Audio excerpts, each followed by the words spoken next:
안녕하세요. 김충만 목사입니다. 오늘은 사도행전 2장 14절에서 21절까지 말씀을 통해 은혜를 나누고자 합니다. 베드로가 11사도와 함께 서서 소리를 높여 이르되 유대인들과 예루살렘에 사는 모든 사람들아, 이 일을 너희로 알게 할 것이니 내 말에 귀를 기울이라. 때가 제3시니 너희 생각과 같이 이 사람들이 취한 것이 아니라 이는 곧 선지자 요엘을 통하여 말씀하신 것이니 일렀으되, 하나님이 말씀하시기를 말세에 내가 내 영을 모든 육체에 부어주리니 너희의 자녀들은 예언할 것이요 너희의 젊은이들은 환상을 보고 너희의 늙은이들은 꿈을 꾸리라. 그때 내가 내 영을 내 남종과 여종들에게 부어주리니 그들이 예언할 것이요 또 내가 위로 하늘에서는 기사를 아래로 땅에서는 징조를 베풀리니 곧 피와 불과 연기로다. 주의 크고 영화로운 날이 이르기 전에 해가 변하여 어두워지고 달이 변하여 피가 되리라. 누구든지 주의 이름을 부르는 자는 구원을 받으리라 하였느니라. 수천 년의 역사가 흘렀습니다. 인류의 역사 속에서, 그리고 성경에 이런 장면이 기록된 적은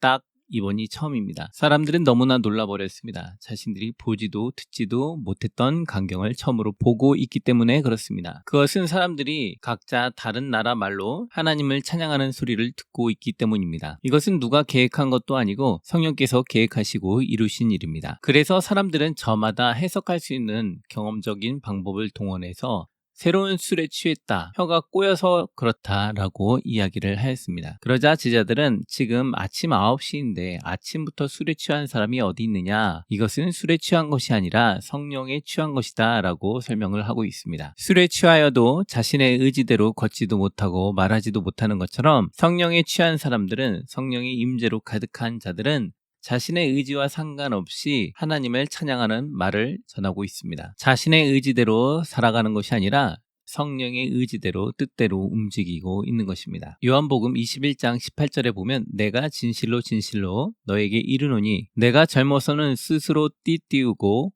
원하는 곳으로 다녔거니와 늙어서는 내 팔을 벌리리니 남이 내게 띠띠우고 원하지 아니하는 곳으로 데려가리라. 베드로가 젊었을 때는 자기가 원하던 대로 살았습니다. 예수를 부인하기도 하고 말고의 길을 자르기도 하고 자신의 고집대로 움직이던 사람이었습니다. 그러나 성령의 임재를 가득하게 체험한 다음부터는 자신의 뜻대로 하지 아니하고 성령께서 인도하시는 대로 살아가는 모습을 볼 수가 있습니다. 성령님께서 임재하시는 자의 또 특징 중에 하나는 누가복음 4장 1절에 보면 예수께서 성령으로 가득하여 요단강에서 돌아오셨습니다. 그리고 성령에 이끌려 광야로 가시는 모습을 볼 수가 있습니다. 우리가 생각할 때는 기도하고 성령 충만하고 능력을 받으면 화려한 곳으로 가서 좋은 차를 타고 좋은 집에서 살면서 좋은 직장을 갖고 좋고 행복하게 잘 살 것 같습니다. 그런데 참 신기한 것은 성령님에 의하여 충만함을 받으니까 광야로 이끌림을 받아 사단의 시험 가운데 놓이게 된다라는 것입니다. 마태복음 4장 1절에서도 예수님께서 광야로 이끌려 사단에게 시험받았다라고 말씀을 하고 있습니다. 우리가 성령 충만할 때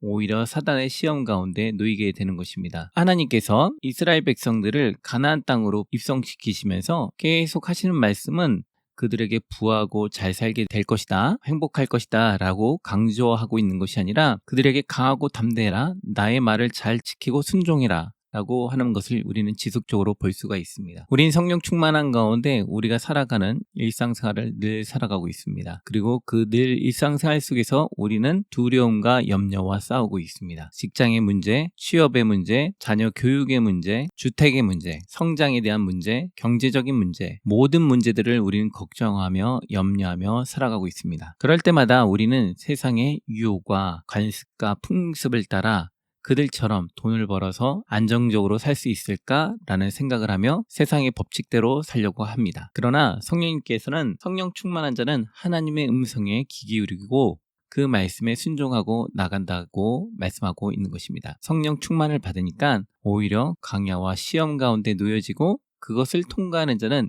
이 땅에서도 복을 받고 하늘에서도 복을 받는다라고 말씀하고 있는 것입니다. 오늘 많은 제자들이 모여서 열심히 기도하는 가운데 성령님께서 임재하셨습니다. 그리고 이 사건을 기점으로 해서 많은 사람들이 예수 그리스도를 믿기도 하고 오히려 예수 그리스도를 대적하기도 하였습니다. 요엘이 이 예언을 할 때까지만 해도 요엘은 이런 경험을 해본 적도 없고 본 적도 없습니다. 또한 요엘서를 읽은 그 누구도 이런 일이 벌어진다고 생각을 하지 못했던 거죠. 그러나 요엘서가 쓰여진 이후 시간이 한참 지나 이제 이것은 많은 사람들에게 오늘 이루어졌고 지금까지도 이루어진 사건입니다. 많은 사람들이 그때 당시에도 방언을 받아 기도하였고 오늘날도 많은 그리스도인들이 모여서 기도하다 방언을 받기도 합니다. 또한 이제 한 발 더 나아가 많은 사람들이 예수 그리스도를 믿게 되었습니다. 말라기 선지자 이후로 400년 동안 하나님의 말씀이 들리지 않았습니다. 그러나 오늘 사도행전 이 사건을 통해 하나님의 말씀이 온 천하에 만방에 알려지기 시작하는 것입니다. 민수기 11장 25절에 보면 여호와께서 구름 가운데 강림하사 모세에게 말씀하시고 그에게 임한 영을 70장로에게도 임하게 하시니 영이 임하신 때에 그들이 예언을 하다가 다시는 하지 아니하였더라. 장로들 70인이 잠시 예언을 하였지만 그 예언은 사라졌습니다. 이제 하나님의 영께서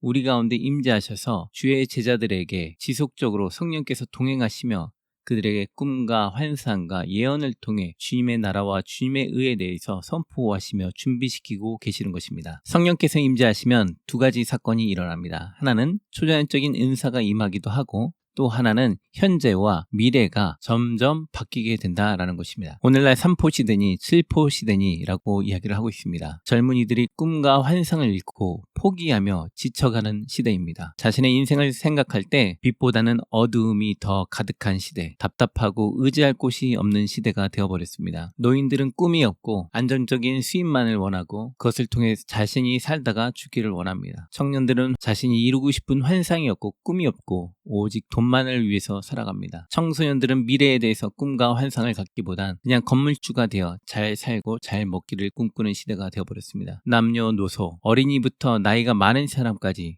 다 모든 꿈이 돈입니다. 돈이 없는 사람은 절망과 좌절이고 돈이 있는 사람은 그 돈을 지키기 위해서 불안과 두려움에 떨고 있는 시대입니다. 그런데 성령님께서 말씀하십니다. 청년들에게 환상을 주고 노인들에게 꿈을 주며 자녀들에게 예언을 하게 하겠다라는 것입니다. 예수 그리스도를 믿으면 꿈과 환상과 미래가 주어진다라는 것입니다. 돈이 자신의 인생의 꿈과 환상과 미래가 아니라 자신을 향한, 자신의 가치를 향한, 자기가 원하는 바를 향한, 자기가 이루고 싶은 것을 이루기 위한 꿈과 환상과 미래를 주는 것입니다. 아무리 돈이 많은 사람도 자신의 가치 증진을 위해서 무엇인가 일을 하는 것처럼 돈이 진정으로 꿈과 환상이었다면 그들은 일을 하지 않을 것입니다. 그러나 돈이 꿈과 환상과 미래가 아니기에 돈이 있어도 돈이 많아도 가난해도 자신의 꿈과 환상과 미래를 향해서 나아가는 것입니다. 돈이 아무리 많아도 꿈이 없다면, 돈이 아무리 없어도 꿈이 있다면 그 사람은 살아있는 것과 죽은 것의 차이와 같을 것입니다. 산 사람과 죽은 사람의 차이는 꿈과 환상과 미래가 있다라는 것입니다. 죽은 사람은 환상과 꿈과 미래가 없지만 산 사람에게 있는 것처럼 아무리 돈이 많아도 꿈과 환상과 미래가 없다면 얼마나 우울하고 답답하고 힘들겠습니까? 그러므로 각 개인에게 꿈과 환상과 미래가 매우 중요한 것입니다. 왜 예수 그리스도를 생기면 꿈과 환상과 미래가 생기는지 우리는 생각해 보아야 할 것입니다. 저는 청소년 시절 일탈 청소년으로 매우 희망도 꿈도 없이 좌절과 절망 가운데 하루하루 살았었습니다. 그러다 18살 때 기적적으로 예수 그리스도를 만나게 되었고 그리스도를 만난 후 매일 기도하며 하나님께 나아갔습니다. 기도한다고 현실이 바뀌는 것은 아닙니다. 그러나 주님께서 위로해 주셨습니다. 다음날 현실을 마주하면 또 좌절과 절망에 빠지게 됩니다. 또 다시 기도하며 하나님께 위로를 받았습니다. 기도하면 성령님께서 위로해 주시면서 미래에 대한 꿈과 환상과 마음들을 심어주십니다. 그러나 내 현실을 보았을 때 이룰 수 있는 것은 아무것도 없었습니다. 그냥 푸념하며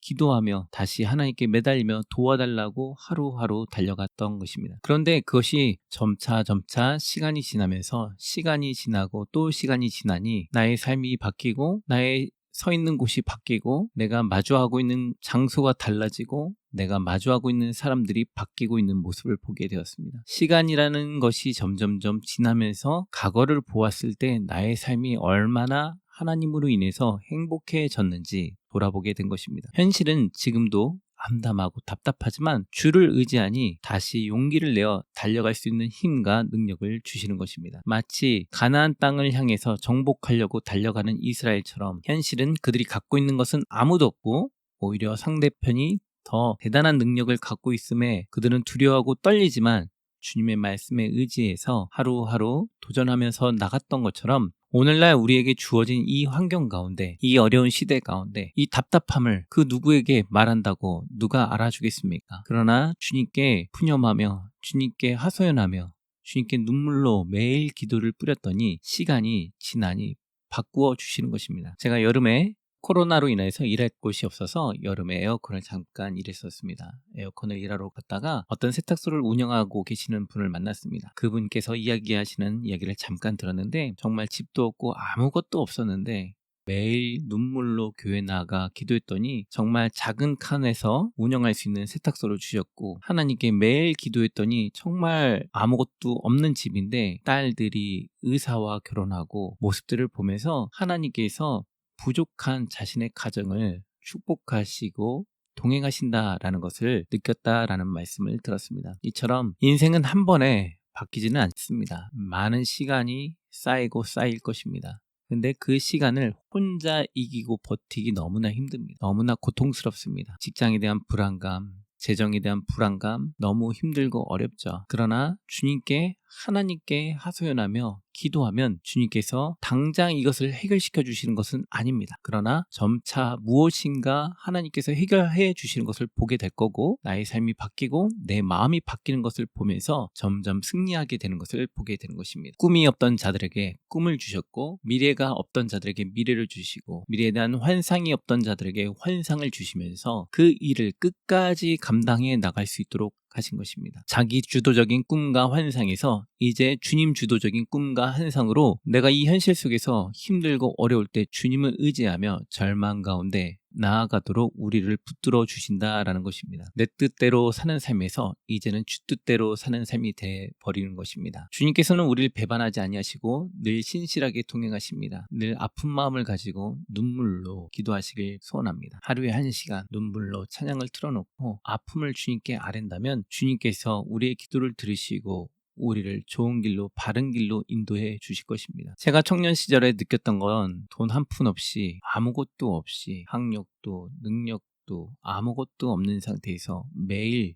교회에서 1시간씩 기도할 때 주님께서 나의 마음을 받으셨다라는 겁니다. 주께서 저에게 헌금을 많이 요구하신 적 없습니다. 매주일 1,000원 드렸던 것이 그때 당시 많이 드렸던 헌금입니다. 오늘날 교회가 뉴스의 보도를 보면 돈과 관련되어 있는 모습들을 많이 보여줘서 청년들이 많이 교회를 등지게 되는데 그런 것에 주목하지 말고 하나님께 기도하는 것을 집중하셨으면 좋겠습니다. 성전에 못 간다면 혼자 집에서라도 혼자 하나님과 독대하며 매일 1시간씩 기도하며 하나님과 만났으면 좋겠습니다. 하나님 만나는 것이 1순위입니다. 하나님과 꼭 만나셔서 자신의 인생의 꿈과 희망과 기대와 소망을 갖기를 소망합니다. 우리 주님께서는 우리에게 나의 마음 아픈 것을 꺼내놓길 원하고 기다리고 계시는 것입니다. 저는 이제 24년간 예수 그리스도를 믿으면서 제가 주님께 드릴 수 있는 최고의 선물은 주님께 내 마음과 내 삶을 헌신하는 것밖에 없다라는 생각이 들었습니다. 그래서 주님 앞에 나의 삶을 드리기 위해서 노력하고 있고 내 주변에 저처럼 어려운 청소년 시절을 보내고 있는 자들이 있다면 그들을 잘 돌볼 수 있기를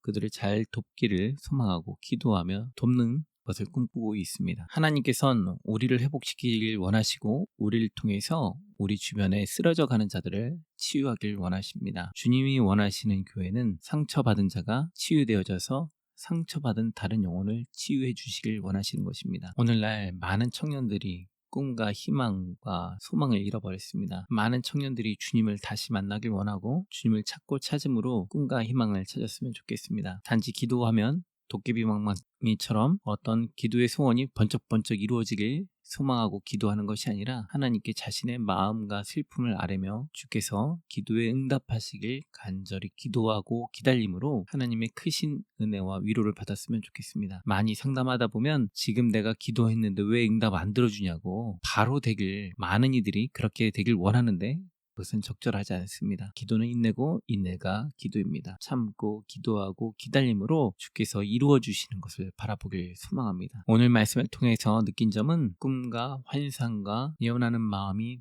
내 안에 다시 샘솟길 더 가득하길 주께 간구해야 되겠구나. 끈질긴 기도, 아픈 기도를 더 하자. 또한 돌아보니 주께서 많은 것들을 응답해 주셨구나. 주께 감사드려야 되겠다라는 생각이 들었습니다. 지금의 행복한 가정, 행복한 자녀들 주께서 주심에 감사드립니다. 또한 이 방송을 들으시고 함께 기도하며 주께서 주신 복들을 세어보며 하루하루 또한 영적인 전쟁 가운데 모두 승리하시길 축복합니다. 감사합니다.